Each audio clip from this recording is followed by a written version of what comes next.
So maybe you've seen on eBay that they sell headers for your E46 for $100. Now these headers were only $100 on eBay. Check out the wonderful headers. Now I looked this up and I saw a lot of misinformation about this on the internet, and so I bought the $100 headers. As far as installation goes, here's how I did it. First, I drove up on ramps. Then I removed the air pump. Then I removed the plastic tray under the car. Then I removed the subframe brace. Then I put a jack under the engine. Then I removed the passenger side engine mount, and that has a ground wire attached. Make sure you remove that as well. Then I removed and labeled the O2 sensors, and then I removed the headers. And you want to remove the one in the very front first, and then the one behind it. That is the engine mount right there. See? So I started test fitting the new exhaust header. Looks really nice up in there. I'm gonna go ahead and pull the other one out, and then we'll go test fit everything. Now the front header looks like this. This is the stock header that came out of the E46. As you can see, it will not flow very well, and there is a catalytic converter in there. So if you know anything about cars, you know that once you put the new headers in, you're going to get a check engine light. Now the eBay headers, people say that the O2 sensors don't even fit in them. I didn't have a problem because I can cut and weld. So here's what I had to do. I had to get the angled O2 extenders. The rear header required me to cut and weld. I cut off the stock bung that came from China, and I welded on my little angle thing.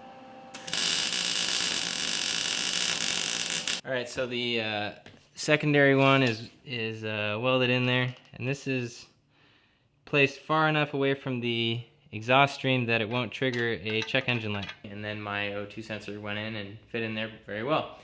The other one, I just screwed in the angled O2 extender, and that was it. Installing the headers is the reverse of removal. What you want to do is install the rearmost header first, and then install the front header. Before you screw everything down, of course, you have to put them in to make sure all your fabrication fits. Get that all sorted, bolt them in, use new gaskets obviously. Let's go for a test drive and listen to what the header sounds like. You hear that?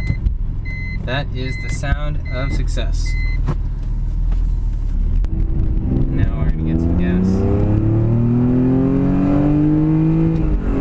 So yeah, merging onto the freeway like that is much easier. You got a lot of power to work with now. It almost feels like I removed a couple $100 out of the car already. It's just, you know, for $100, it's incredible. $100 plus, you know, a little bit over $20 for those angled O2 extenders, and then you got a nice package to work with. The other thing I like about it though is if I want to downshift, I can hear the engine a lot better like that, and it's just such a better car. You know, BMWs have very quiet interiors, everything's smooth, everything's all rubbery, and just lazy feeling, but you know, stuff like this really wakes it up, and it makes it a much more enjoyable car to someone like me. It's so fun. I give a little gas, and then I let off. I don't know if you can hear it, but it cackles. You can hear it like, it's almost like a backfire. It goes pop, pop, pop, pop, pop. Oh, it's so awesome. Oh, it's great. This is just what this car needed. It needed a little bit more noise, you know, because it's just so boring. Alright, that's all. If you're thinking about the headers, then I would say it is definitely worth it, because the exhaust sound itself is worth it. Just hearing that backfire, pop, pop, pop. And there's no check engine light, as long as you get the O2 extenders. No check engine light, nothing. So, there you are. Thank you guys for watching, and enjoy your car.